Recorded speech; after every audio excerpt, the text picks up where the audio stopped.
إن الذين يكفرون بآيات الله ويقتلون النبيين بغير حق ويقتلون الذين يأمرون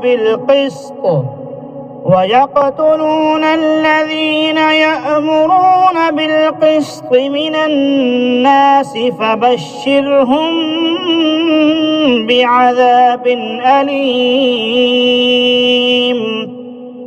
أولئك الذين حبطت أعمالهم في الدنيا والآخرة وما لهم من ناصرين. ألم تر إلى الذين أوتوا نصيبا من الكتاب يدعون إلى كتاب الله ليحكم بينهم ثم يتولى فريق منهم وهم معرضون. ذلك بأنهم قالوا لن تمسنا النار إلا أياما معدودات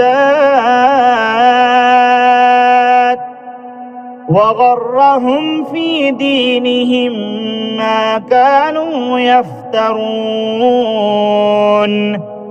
فكيف إذا جمعناهم ليوم لا ريب فيه ووفيت كل نفس ما كسبت وهم لا يظلمون.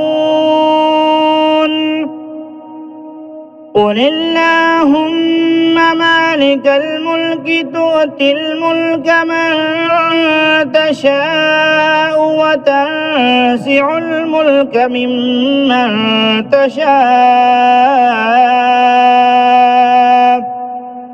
وتعز من تشاء وتذل من تشاء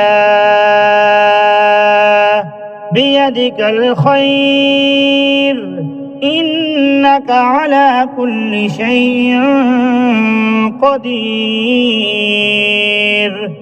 تولج الليل في النهار وتولج النهار في الليل وتخرج الحي من الميت وتخرج الميت من الحي وترزق من تشاء بغير حساب. لا يتخذ المؤمنون الكافرين أولياء من دون المؤمنين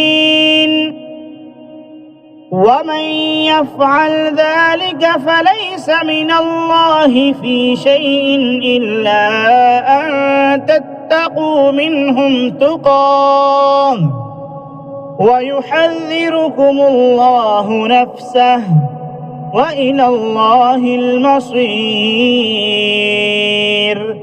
قل إن تخفوا ما في صدوركم أو تبدوه يعلمه الله ويعلم ما في السماوات وما في الأرض والله على كل شيء قدير.